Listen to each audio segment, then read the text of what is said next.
Bonjour à tous, cette semaine nous allons lire un nouveau livre. Ça y est, on ouvre un nouveau livre. C'est le livre de Devarim, dans lequel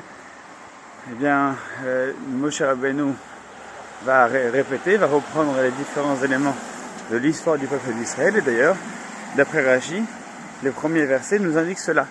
Et là, Devarim et Moshe, voici les propos que Moshe a dit. Donc on est juste avant de mourir, il rassemble le peuple d'Israël, il va rappeler toute l'histoire du peuple d'Israël avec lequel il a vécu pendant ces 40 dernières années. Et Rashi nous dit que c'est un moyen pour lui, c'est un moyen de rappeler les différents échecs, les échecs du peuple d'Israël, les moments qui ont été un peu difficiles, douloureux.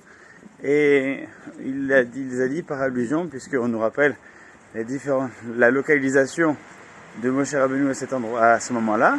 Et dans cette localisation, il y a différents éléments allusifs aux grandes fautes que le peuple d'Israël a pu commettre.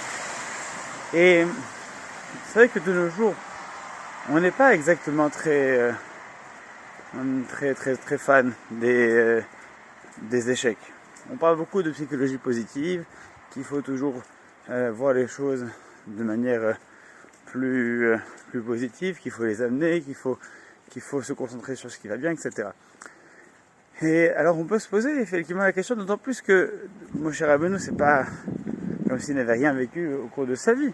Donc il y a beaucoup plus de réussite avec le peuple d'Israël que d'échecs. Il y a les plaies, il y a les 10 plaies, il y a la sortie d'Égypte, il y a la construction d'un peuple, d'une identité. Il y a tellement de choses à rappeler en priorité. Pourquoi terminer sa vie avec El Devarim, avec des divrei tochachot, avec des paroles de réprimande? C'est comme dommage de laisser un souvenir amer.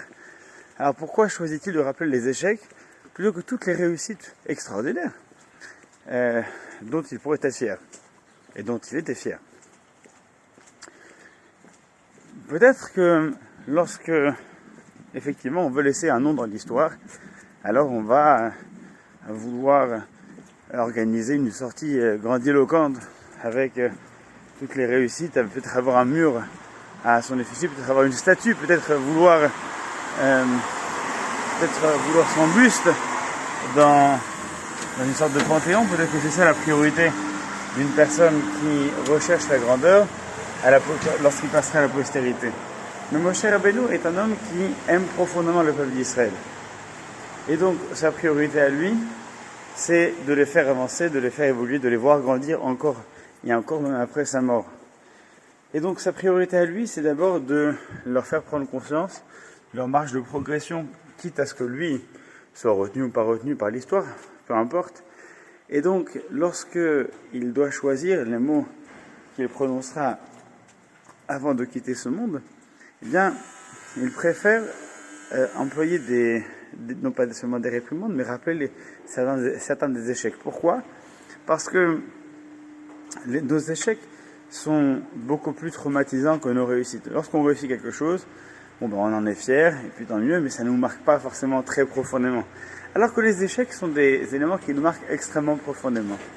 Et la marge de progression qu'on peut avoir est beaucoup plus importante lorsqu'on corrige un échec que lorsqu'on se remémore une réussite.